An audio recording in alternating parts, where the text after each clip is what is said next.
Hi everyone. So you have finished your micro teaching very well.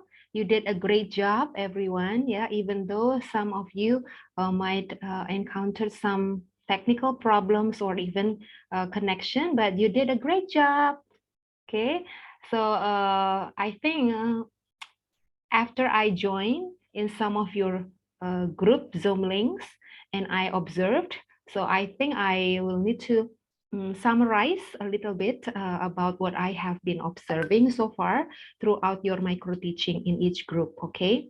Even though I couldn't stay very long in each one of the groups, but at least I took notes on some important points that I need to address to you. Okay. So first of all, I think when you teach your students, the first thing that you will need to remember is who your learners are. Okay, so if your learners are secondary students, and you will need to adjust everything that you're going to deliver to them, including your tone, including also your intonation, your tone, your facial expression, so that when you teach them, they will be interested to see you and also to listen to what you're saying. Yeah, because that is very important. That is a very important factor, especially in the online context.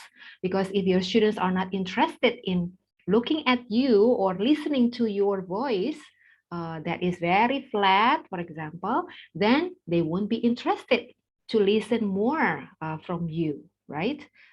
So adjust the way you teach and what to teach to your students based on their level of readiness. And the readiness here might cover their cognitive ability, yeah, whether they are ready to receive the topics or even to receive any kind of activities that you have designed or not. Okay, and also their readiness effectively, whether they are ready to learn from you or whether they need to be motivated to stay focused or to participate actively throughout the learning process or other things. Okay, so effective cognitive readiness as well as whether they are ready also physically, because especially in online learning class, yeah, we need to make sure that the students are ready physically, mentally, psychologically, cognitively, effectively. So holistically, they need to be ready in front of you. Okay, even though you ask or you have given them like clear procedures, class procedures, like for example, turn on your cameras, unmute yourself whenever you want to say something, or mute yourself when uh, when uh, when when someone is talking, for example. Even though you have clearly stated those class procedures and expectations, but you will still need to maintain your students' engagement throughout the learning process. One of the ways is to make sure that you know how to attract their attention started from the beginning of the lesson. That's why introduction is very important, yeah, to make the lesson running smoothly. Okay, so people might say that when you start the lesson successfully, then the rest of the lesson will be even smoother, right? Yeah, so let's just be aware of this point, that introduction is very important. Okay, and why I ask you to make sure that your the way you teach your students should be adjusted to your students' level of readiness, and also not only that, but also your students' interests. Yeah, what I mean by this is also when you try to attract your students' attention, you may also what is it? Use variety of ways, like playing games, like giving them riddles or guessing games sometimes, yeah, or even you show some video clips for them to watch first before you start the lesson, okay, as the introduction, right, or as the bridge to link to the process of the reviewing time later on, right, yeah, and that would be also a way for you to be able to motivate your students to be ready uh, with the lesson that you're going to have.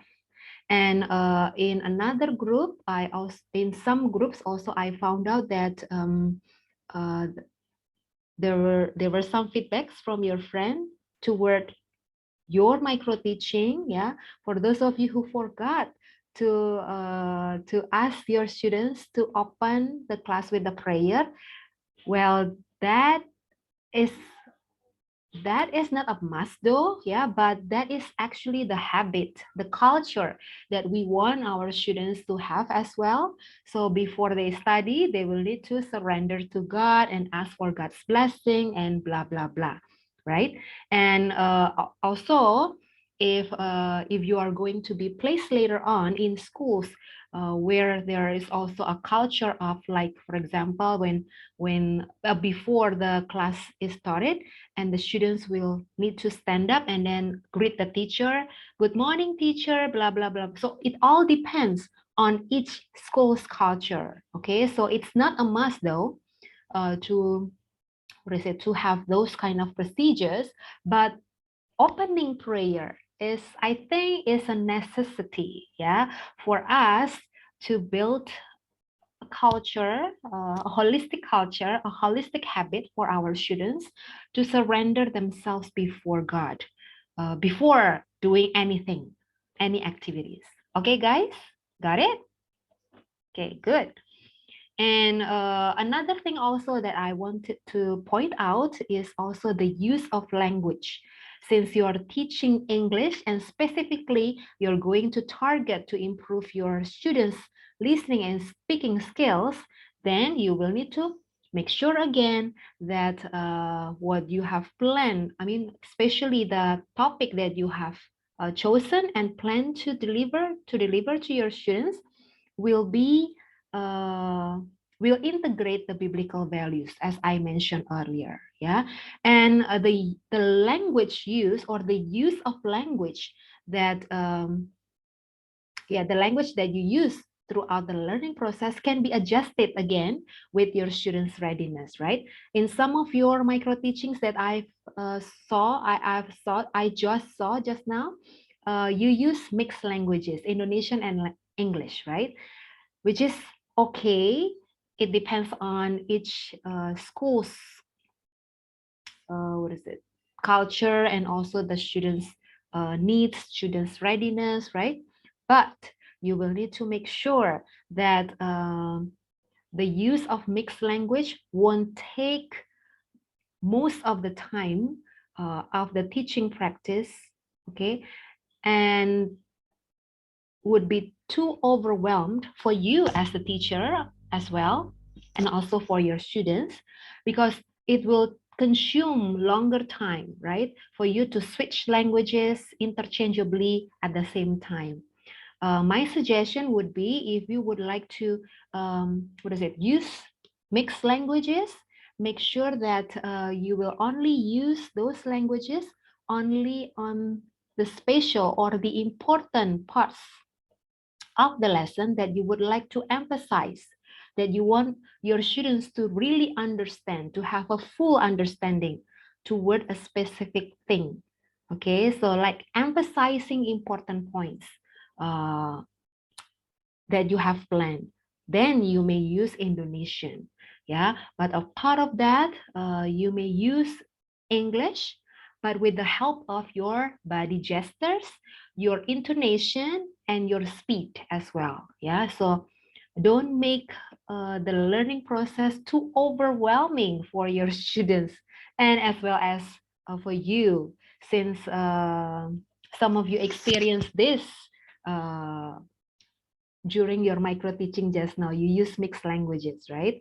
So next week, I would like to hear some insights or some, some challenges that some of you had through using these these mixed languages while you're doing your micro teaching. Okay, yeah, guys, next week, yeah, for those of you who did the micro teaching using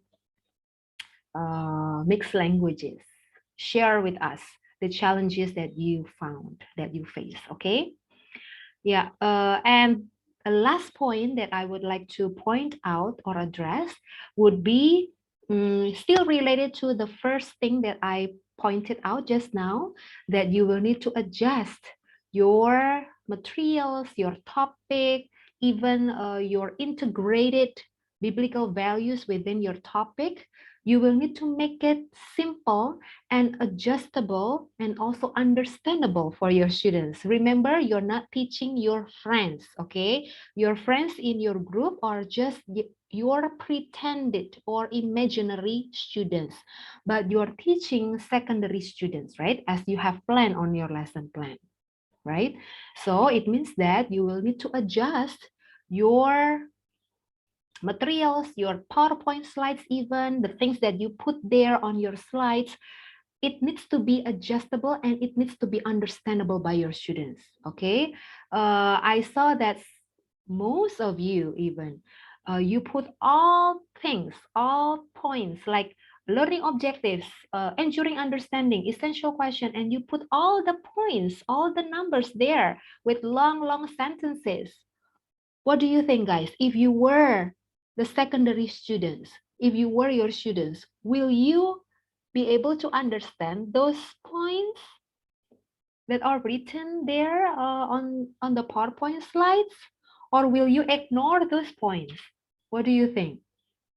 Okay, so just choose uh, the, what is it, the important parts only, the important points only that you would like to zoom in, that you want your students to pay attention more, okay, and not displaying everything on the slides. It won't be understandable for secondary students, even for university students like you, right? You won't like if I make slides with long sentences, with very detailed points. Okay, and okay, I think that's it. Okay, so make many changes, many adjusted changes according to your students' level of readiness holistically, okay, including also where, what to put or what to display on your PowerPoint slides. Okay, and for next week, for the presentation part that you are going to do for the micro teaching, I do hope that you will be better, yeah, based on the feedback, the general feedback that I'm sharing with you right now.